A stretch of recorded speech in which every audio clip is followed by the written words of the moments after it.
What's up, everybody? Welcome to Podcast Now. I'm Alex, and in this video, I want to briefly talk about Telltale's The Walking Dead for its 10-year birthday. So 10 years ago today, in North America, you actually have to be very specific if you want to give this an anniversary today. This actually came out on the PlayStation 3 in North America on April 24th, 2012. It came out in Europe on April 25th. It came out on Xbox 360 on April 27th. So this was a very staggered kind of release across all of the systems. But technically, again, 10 years ago today, you could play this game for the first time, let's say. And I want to, I've done videos in the past. I've done two in the series I'm doing, an essay series where I, play the game. I write myself a script. It's a much better edited. It's a much better talked through kind of video. I want to do that for The Walking Dead very, very soon. So hopefully I can get that rolling. It just takes me a while to do those kind of videos. But I wanted to give this, a little bit of credit and just kind of talk about my experience with this game for the 10-year birthday, because this really is one of the most special games ever created, one of the most important games ever created. I mean, obviously it put Telltale on the map, right? There's no doubt they would not be anything. I would argue literally anything if it wasn't for The Walking Dead. I mean, you could argue this was their high point. I do think The Walking Dead, actually it's kind of tough. The Walking Dead is one of my favorites of their games, but Tales from the Borderlands is one that I really, really love. There's a couple games from them that I really, really enjoy, but this game obviously got them started. In terms of the interactive storytelling genre, right? Could you call them pioneers? I mean, I'm sure it was done before them, many times, but in terms of this episodic idea, even they did it before Walking Dead, right? They had game Jurassic Park, I believe they did before this. I know they did Back to the Future. My sister actually played that game, and that was the first time I knew who Telltale was. My sister bought Back to the Future, and I had watched her play through that, and that was an okay game. But in terms of episodes, staggering them out, going on this journey, making your decisions, that influencing the end game, and then them doing a relatively good job. Now, even back then, even now, we've yet to have a game that can really branch out perfectly based off every little thing that you do, right? No matter what you do is always going to have a consequence, and all of those consequences are going to influence the final decision.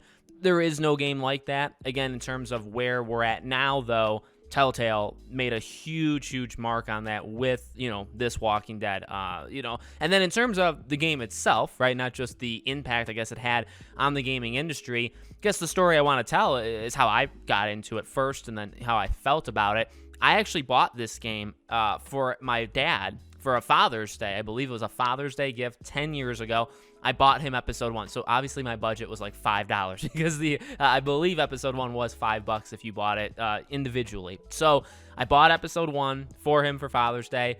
He played it, and at the time, 10 years ago, I don't think I was even into The Walking Dead yet, or maybe I was just getting into it, but I know for a fact I wasn't really interested in the game. So funny enough, one of the most important games to the gaming industry, honestly, one of the best games I've ever played, best experiences, all that stuff. Going in, I didn't even care, to be flat out honest. So I bought it for him. He played it.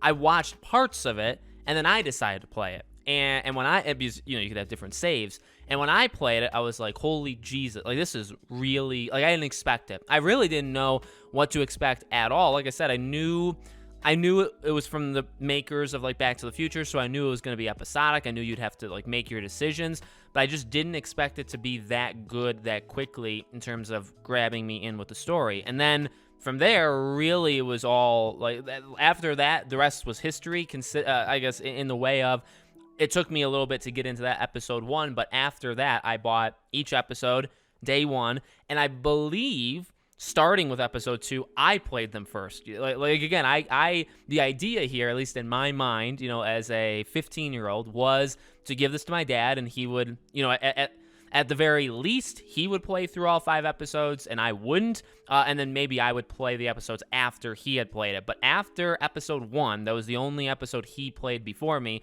Every other episode, I bought day 1. He was into it. My dad doesn't really play too many games at all, and he played all 5 episodes, and he loved it. But I would play episode 2 first, episode 3, 4, 5. And I think, did 5 come out the day before, like, Thanksgiving? I remember I think it was right before Thanksgiving, because I remember sitting there and holding back. I don't think I cried, but it's like holding back tears, and I was like, what a beautiful, what a beautiful game.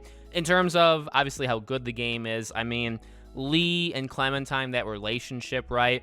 Again, from like an impact on the gaming industry from storytelling and from how you do this for multiple episodes and how you make decisions feel like they matter, even though a lot of the decisions, really, much like a lot of these games, don't matter. They don't. But in the moment, you try to make them matter as much as you can. And what Lee and Clementine meant to a lot of people, right? And just how great of characters they were. And obviously, Clementine continued to go on to, I think, to be a very, very good character. She obviously had some ups and downs, and I think those ups and downs can be attributed to, the series having a lot of ups and downs. It was not a perfect franchise after season 1. I think it could be, obviously heavily argued and probably agreed upon. And then even for Lee, because again, you see him for those 5 episodes and that's it. I mean, obviously he was brought back in that final season with Clem, and I love that. That was awesome. I believe he was brought back one other time, right? In season 3, I don't remember fully, but every time he was back, it's just the greatest kind of memories, because even though we really, we spent so much time with Clementine, and we actually, comparatively, we didn't spend so much time with Lee, but these two characters are phenomenal, and they were phenomenal together.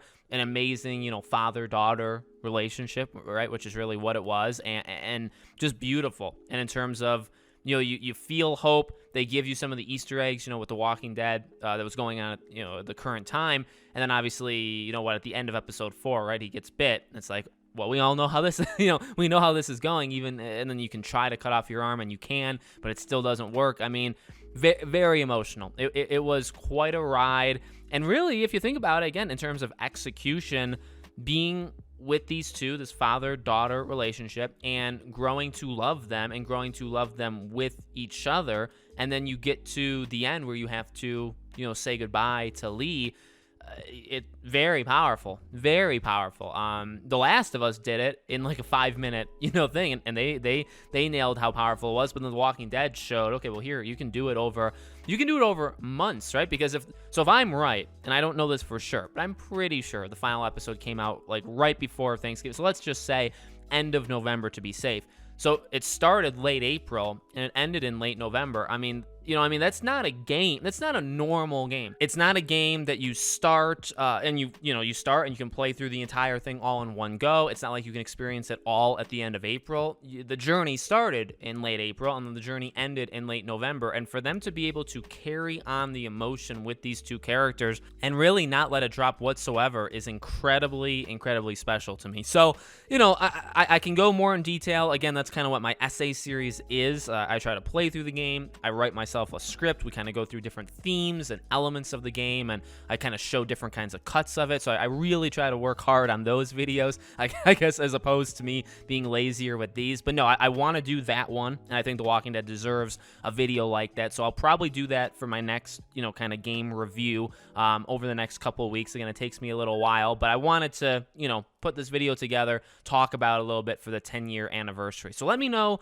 what you guys thought of the game, what you guys think of the game now. I still think, it very much holds up. It's one of the best games ever created, and again, the impact it had on the gaming environment, the gaming industry, it's one of the most special and one of the most impactful games ever made. So let me know what you think. Make sure you guys are subscribed, bell icon turned on for more of these kind of videos. All my social media, if you guys want to follow me anywhere else, is in the description below as well. Thank you guys for watching, and I hope to see you all on the next video.